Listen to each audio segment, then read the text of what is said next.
ನಮಸ್ಕಾರ ವೀಕ್ಷಕರೇ, ನಾನು ನಿಮ್ಮ TH ನಾಯ್ಕೋಡಿ. NCI ನ್ಯೂಸ್ಗೆ ಸ್ವಾಗತ. ಚಿಕ್ಕಬಳ್ಳಾಪುರ ಜಿಲ್ಲೆಯಲ್ಲಿ ಗೋಬಿ ಬೆಳೆ ಹಾನಿ, ಸಣ್ಣ ರೈತರು ತೀವ್ರ ಸಂಕಷ್ಟಕ್ಕೆ ಒಳಗಾಗಿದ್ದಾರೆ. ಚಿಕ್ಕಬಳ್ಳಾಪುರ ಜಿಲ್ಲೆಯ ಚಿಂತಾಮಣಿ ತಾಲೂಕಿನ ಅಂಬಾಜಿದುರ್ಗ ಹೋಬಳಿಯ ಕತ್ರಗುಪ್ಪೆ ಗ್ರಾಮದ ಸಣ್ಣ ರೈತ ವೆಂಕಟೇಶ್ ಮೂರ್ತಿ ಕೆವಿ ತಂದೆ ವೆಂಕಟಸ್ವಾಮಿಯವರ ಕೃಷಿ ಭೂಮಿ ಸರ್ವೆ ನಂಬರ್ 9/1ರಲ್ಲಿ 1 ಎಕರೆ ಪ್ರದೇಶದಲ್ಲಿ ಬೆಳೆದಿದ್ದ ಗೋಬಿ ಬೆಳೆ ಅತಿಯಾದ ಮಳೆಯಿಂದ ಸಂಪೂರ್ಣ ಹಾನಿಗೊಳಗಾಗಿದೆ. ಮಳೆಯ ಪರಿಣಾಮವಾಗಿ ಬೆಳೆಗಳು ಕೊಳೆತು ಹೋಗಿ ರೈತರಿಗೆ ಸುಮಾರು 70,000 ರೂಪಾಯಿಗಳಷ್ಟು ಆರ್ಥಿಕ ನಷ್ಟ ಉಂಟಾಗಿದೆ ಎಂದು ಅಂದಾಜಿಸಲಾಗಿದೆ.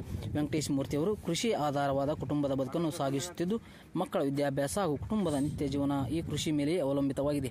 ಈ ಅನಾಹುತದಿಂದಾಗಿ ಕುಟುಂಬದ ಆರ್ಥಿಕ ನೆರವು ಸಂಕಷ್ಟಕ್ಕೆ ಸಿಲುಕಿದ್ದು, ಸರ್ಕಾರದಿಂದ ತಕ್ಷಣ ಪರಿಹಾರ ಧನ ಘೋಷಿಸಿ ನೆರವು ನೀಡಬೇಕೆಂದು ರೈತರು ಒತ್ತಾಯಿಸಿದ್ದಾರೆ.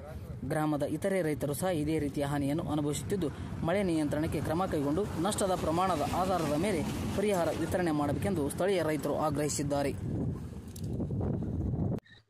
ಚಿಂತಾಮಣಿ ತಾಲೂಕು ಕತ್ರಗುಪ್ಪೆಯಲ್ಲಿ ಗ್ರಾಮದಲ್ಲಿ ರೈತಂದು ಪರಿಸ್ಥಿತಿ ಏನೈತಿ ಅಂದ್ರೆ, ಗೋಬಿ ಪೂರ್ಣ ಒಂದು ಹೊಲ ಹಾಳಾಗಿ ಎಲ್ಲ ಮಳೆಗೆ ಅಥವಾ ಎಲ್ಲ ಲುಕ್ಷಣೆ ಆಗಿ ಅವರು ಏನಾಗುತ್ತೆ ಪೂರ್ಣ ಲಾಸ್ ಆಗೈತಿ. ಸರ್ಕಾರ ಪರಿಶೀಲನೆ ಮಾಡಿ ಅವ್ರಿಗೊಂದು ಪರಿಹಾರ ಕೊಡೋಂತ ವಿಚಾರ ಮಾಡಿಲ್ಲ. ಅದು ಪರಿಹಾರ ಕೊಡೋಂತ ವಿಚಾರ ಮಾಡ್ಬೇಕು.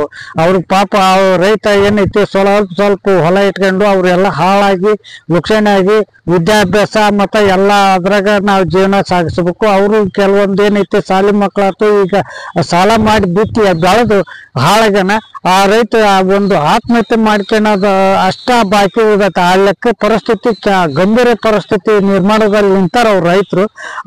ಅದೇ ರೈತರ ಇಲ್ಲಿ ಈ ತಾಲೂಕಿನಾದ್ಯಂತನ ಯಾವ ರೀತಿ ಅದೇ ರೈತರಿಗೆ ಆದಂತ ಅನ್ಯಾಯ ಇನ್ನೂ ಬೇರೆ ರೈತರಿಗೆ ಆದಂತೂ ಗಮನಿಸಿ ಸರ್ಕಾರ ಎಲ್ಲೆಲ್ಲಿ ಹಾಳಾಗೈತಿ ಪರಿಶೀಲನೆ ಮಾಡಿ ಅವ್ರಿಗೆ ಸೂಕ್ತ ಪರಿಹಾರ ಜಿಲ್ಲೆದಾಗತ್ತು ಒಂದು ತಾಲೂಕಿನಾಗತ್ತು ಪರಿಹಾರ ಕೊಡುವಂತ ವ್ಯವಸ್ಥೆ ಆಗ್ಬೇಕಂತಂತ ರೈತ ಸಂಘದ ರಾಜ್ಯ ಉಪಾಧ್ಯಕ್ಷ ಚಂದ್ರಪ್ಪ ಕೋರಿ ಮಾಧ್ಯಮ ಮೂಲಕ ನಮ್ಮ ಮನವಿ ಮಾಡ್ಕೊಂಡ್ವಿ.